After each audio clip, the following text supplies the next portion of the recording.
उत्तराखंड में uniform civil code का countdown शुरू हो गया है। रविवार को उत्तराखंड कैबिनेट ने यूनिफॉर्म सिविल कोड को मंजूरी दे दी है।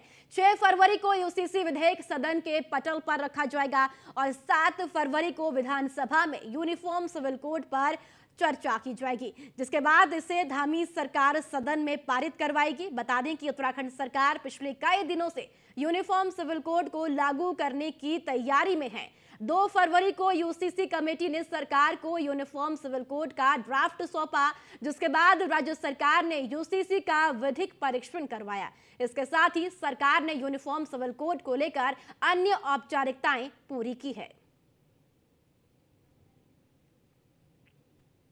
आज की मंत्रिमंडल की बैठक में हमने आगामी विधानसभा सत्र में यूसीसी को, समान नागरिक संहिता को विधेयक के रूप में लाने का प्रस्ताव सर्वसम्मति से आज मंत्रिमंडल में पारित हो गया है।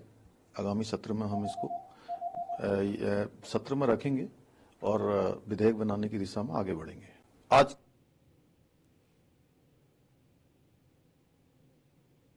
तो चलिए आपको बताते हैं कि यूनिफॉर्म सिविल कोड ड्राफ्ट के मुख्य बिंदु क्या है। पॉलीगेमी या बहुविवाह पर रोक, बहुविवाह पूर्ण तरीके से बैन और केवल एक शादी मान्य होगी।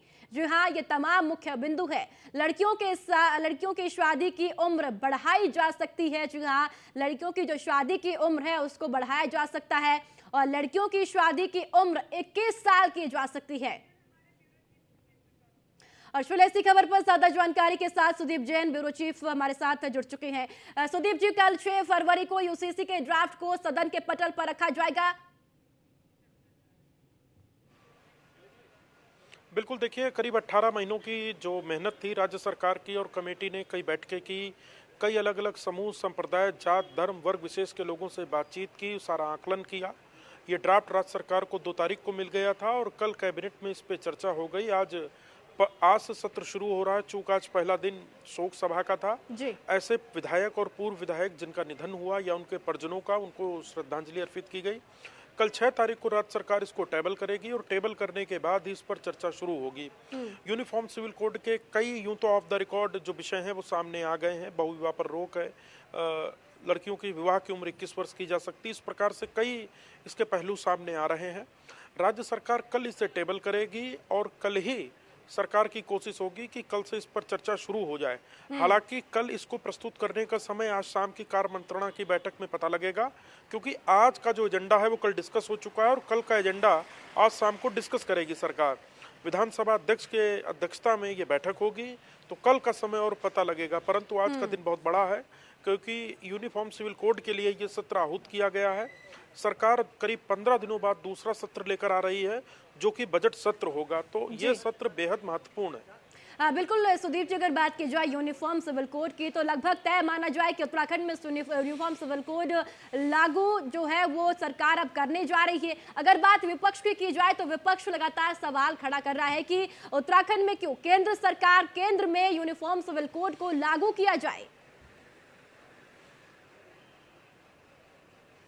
देखिए, राज्य सरकारों को ये कानूनी रूप से व्यवस्था है, उनको अधिकार है, जो भी चाहे विषय पर कानून बनाकर लाकर पास करा सकते हैं।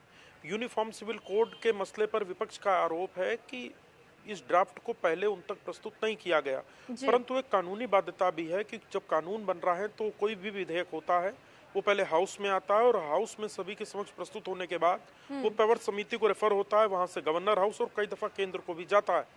अब ये मसला विपक्ष का इसलिए भी थोड़ा विपक्ष के लिए चुनौती है, क्योंकि उसको ऐसा लगता है कि राज्य सरकार ये सब कुछ जल्दीबाजी लोकसभा चुनाव के मद्देनजर कर रही है। उसको एक जिस लाइन पर पार्टी काम करती है उसका संदेश देना है। परंतु राज्य सरकार के जो वित्त मंत्री और संसदीय कार्य मंत्री हैं, उन्होंने स्पष्ट किया है कि एक एक बिंदु पानी की तरह साफ है, कोई चिंता या कोई परेशानी या कोई भी उलझन नहीं होनी चाहिए और कल स्थिति पूरी तरह साफ होगी। चलिए, ठीक है सुदीप जी, बहुत बहुत शुक्रिया आपका जानकारी साझा करने के लिए।